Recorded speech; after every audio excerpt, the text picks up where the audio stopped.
I guess it was about 5 this morning.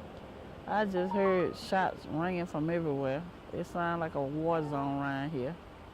And I'm looking, and I didn't even know which way to go because I didn't know which way the bullets were coming from. Neighbors replay the scene out of East Macon at the Davis Homes housing community on Leaf Street, where a double shooting in the early morning hours has claimed the life of 18-year-old Chandrika Adams of Macon. The shooting also leaves a 16-year-old male victim recovering from a gunshot wound to the leg. It's just ridiculous. 18 years old, don't even know what life about. It's sad. It's just sad. Sheriff's investigators say the two teens were sitting outside in front of an apartment in this Jeep when it all unfolded. A street scattered with bullet casings. Neighbors say this has become all too familiar. Well, gunshots have gotten kind of regular around here. But other than that, it used to be a quiet neighborhood. Investigators worked the scene for hours, and as the sun rose over East Macon, from just 1 block away, there came a sound of hope for a better tomorrow. Wilbur Johnson says he lost a student of his own just over 2 weeks ago in Macon to gun violence. He says he plays his trumpet to share a reminder. Maybe to remind us that there's something else. You know, there is a God, and we need him. And we need him bad. You don't want to see your babies destroyed in the streets like this, man. Something has to happen to them. Investigators have made no arrest in the shooting, which now marks Macon's 16th homicide in just 5 months. Neighbors say there's no fear, just faith. And I still feel safe because God is my protecting shield. We've survived everything else, and we will survive this too. But we've got to reevaluate our approach. In East Macon, Tavares Jones, WGXA News.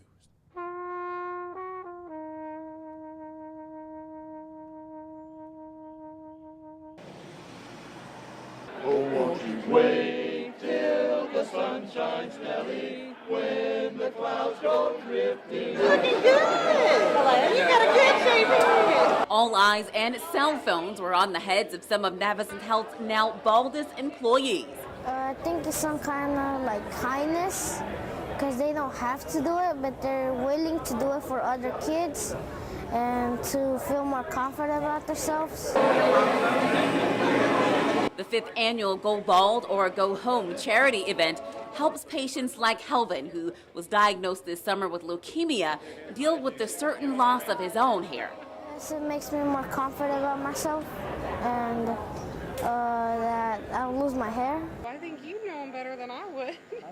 Barbara Shelby Hurd lost a childhood friend to a rare bone cancer and says the event always helps her reflect. His name was Christopher, and he did pass away.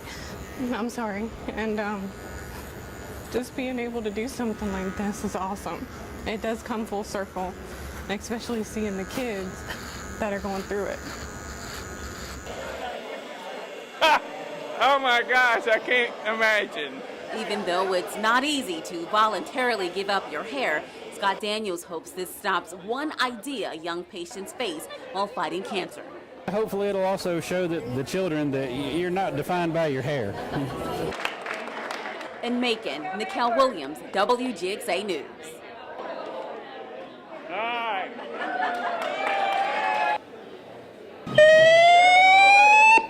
May I have your attention, please?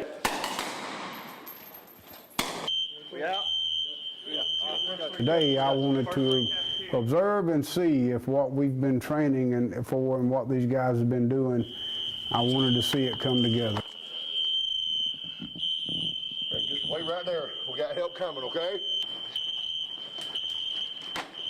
Something Mike Tyson used to say back in the 90s, and that is everybody has a plan until they get punched in the face. And we have a plan, and everybody knows our plan, and we've gone over our plan. But in a real life scenario, more likely than not, you're going to fall back on your highest level of training and your instincts. We never want this type of situation to happen, but of course we have to be practical and we have to ensure that we're taking the necessary procedures and steps to make sure that we minimize any injuries and fatalities. That's why we got to train to get better, to increase our level of training so we're ready, you know, in a worst case scenario.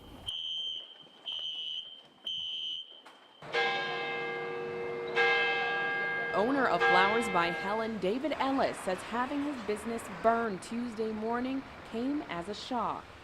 Almost in disbelief to some degree. We experienced something similar to this about 6 years ago when the Grits Cafe caught on fire, and just never really expected it to hit home. I was way down the end of this street here. I seen these fire trucks, wondering what's going on. Kevin Arbogast has been in the community for 18 years and says he was just a block away when he heard the sirens. Come up here, it's pretty bad, you know. This building up here went in flames. Neighboring business owner Curtis Jenkins of Hammond Jenkins Attorney at Law had soot on their walls from the fire. Jenkins says it's just a matter of time for all businesses to be back up and running because they have a strong sense of community.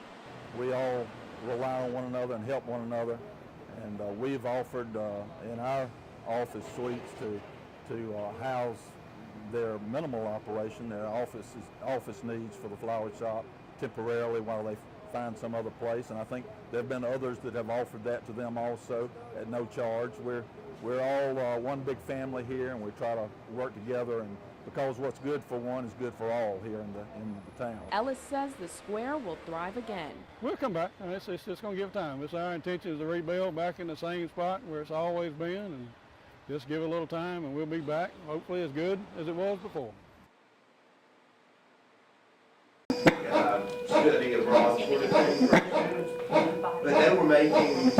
Meet Troy, the newest patient at Fort Valley State University's Veterinary Science Department and a game changer for veterinary technician majors like Kiera Kendricks. I really didn't think it was going to be like this good, but like this is legit everything that we see when we're in class, just like better. The lifelike synthetic dog isn't only better for students like Kendricks, but also a first. Fort Valley is the first and only school in Georgia to receive one.